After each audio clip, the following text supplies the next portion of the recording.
दिल्ली में छठे फेज में होने वाली 7 लोकसभा सीटों के चुनाव को लेकर भाजपा ने 7 प्रत्याशियों को चुनावी मैदान में उतार दिए हैं। सभी भाजपा उम्मीदवार चुनावी मैदान में जुटे हुए हैं।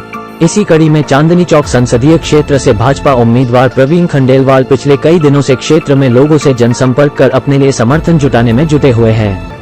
लोगों से अपने लिए वोट मांग रहे हैं। अपने चुनावी प्रचार को धार देते हुए रविवार को दिल्ली के गुजरावाला टाउन में भाजपा उम्मीदवार प्रवीण खंडेलवाल का चुनाव कार्यालय का उद्घाटन किया गया। मुख्य अतिथि भाजपा के राष्ट्रीय संगठन महामंत्री विनोद तावड़े ने श्री खंडेलवाल के चुनाव कार्यालय का उद्घाटन किया। इस मौके पर दिल्ली प्रदेश भाजपा संगठन मंत्री पवन राणा के अलावा लोकसभा प्रभारी, सह प्रभारी, जिला अध्यक्ष समेत तमाम भाजपा के नेता मौजूद थे। मंच पर संबोधित करते हुए भाजपा के राष्ट्रीय महामंत्री विनोद तावड़े ने प्रवीण खंडेलवाल की तारीफ करते हुए कुछ अनुभव साझा किए। सुनिए उन्होंने क्या कहा। तो दिल्ली में चांदनी चौक लोकसभा में प्रवीण खंडेलवाल ये नाम मैंने वहां घोषित किया आदरणीय मोदी जी और आदरणीय अध्यक्ष जी की ओर से, और आज उनके चुनाव कार्यालय के उद्घाटन के लिए उपस्थित हूं।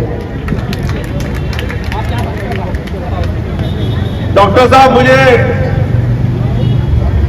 97 या 98 की बात याद है, जब प्रमोद महाजन जी ने मुझे फोन किया था। हमारे राष्ट्रीय महामंत्री थे, केंद्रीय नेता थे।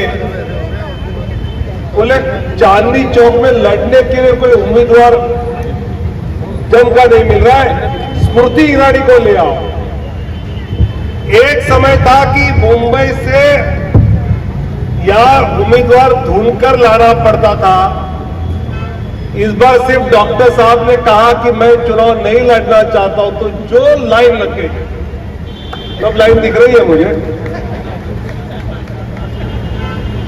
और ये अच्छा है कि भारतीय जनता पार्टी के पास लोकसभा लड़ने के लिए 7, 8, 9 अच्छे उम्मीदवार रहना, पार्टी के नेतृत्व को उसमें से एक का चयन करना ये बहुत मुश्किल होता है। लेकिन जिसका चयन होता है, जिनका चयन नहीं होता, इसका मतलब ये नहीं कि ये उपयोगी है, कामयाब है, वो नाकामयाब है, ऐसा नहीं होता है। राजनीति में कई बार 19-20 का भी खेल चलता है, और सभी के समर्थन से, सभी के आशीर्वाद से प्रवीण जी आज यहां भारतीय जनता पार्टी के उम्मीदवार बने हैं। और डॉक्टर हर्षवर्धन जी का जो विरासत थी, इसके पहले की यहाँ के जो कामें यहाँ के कार्यकर्ताओं ने करके रखी है, उसको आप दुगना ताकत से आगे ले जाएंगे। ये जनता को विश्वास आपको दिलाना है।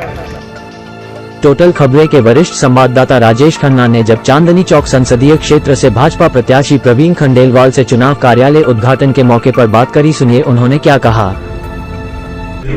सर, आज आपका कार्यालय का उद्घाटन हुआ है, किन मुद्दों को लेकर आप क्षेत्र में जा रहे हैं, क्या क्या? ठीक है, मुद्दा एक ही है, मुद्दा है ब्रांड मोदी। प्रधानमंत्री श्री नरेंद्र मोदी ने 10 साल में जिस प्रकार से समाज के हर वर्ग के लिए सुविधाएं दी है, उनके लिए स्कीम दी है, उनके सफल निष्पादन के बाद हमारे पास मोदी की विरासत है। हम घर घर जाएंगे, लोगों को बताएंगे मोदी की गारंटी क्या है और क्यों नरेंद्र मोदी आने वाले 5 साल के लिए भारत के लिए जरूरी है। आपका 1 राउंड कंप्लीट हो चुका है, आपने बताया, दूसरे के लिए आप तैयार हैं। तो 10 साल जो है कि आप ही के पहले पार्टी का सांसद था, और क्या आपको थोड़ा नया देखने को मिला? नया कुछ नहीं है। लोग उन सारे विषयों से त्रस्त है जो दिल्ली सरकार के हाथ में थे, दिल्ली नगर निगम के हाथ में थे, काम ही नहीं हुआ। तो अब हमने तय किया कि हम दिल्ली सरकार का भी काम करेंगे, नगर निगम का काम करेंगे। तो मुकाबले में कितना लगता है अपने आप को आप स्ट्रॉन्ग पा रहे हैं? मैं कहूँ कोई मुकाबला ही नहीं है। भारतीय जनता पार्टी के उम्मीदवारों के सामने कोई चुनौती नहीं है। चुनाव हम जीतेंगे। तो किन वजह से लगता है अभी तक उन्होंने प्रत्याशी अभी तक डिक्लेयर नहीं किया? अब ये तो देखिए उनका इंटरनल मैटर है, उन्होंने क्यों नहीं डिक्लेयर किया, पता नहीं उनको मिल रहे हैं या नहीं मिल रहे हैं। उनकी पार्टी चुनाव लड़ना भी चाहती है या नहीं चाहती है, ये तो आप उन्हीं से सवाल पूछेंगे तो अच्छा हो जाएगा। आपको बता दें कि दिल्ली में इस बार आम आदमी पार्टी और कांग्रेस के बीच इंडिया गठबंधन के बैनर तले चुनाव साथ लड़ने का दोनों पार्टियों ने निर्णय किया और चांदनी चौक की सीट कांग्रेस के लिए समझौता हुआ है। लेकिन अभी तक कांग्रेस ने अपने दिल्ली में उम्मीदवारों ऐलान नहीं किया है। टोटल खबरें दिल्ली से राजेश खन्ना की विशेष रिपोर्ट।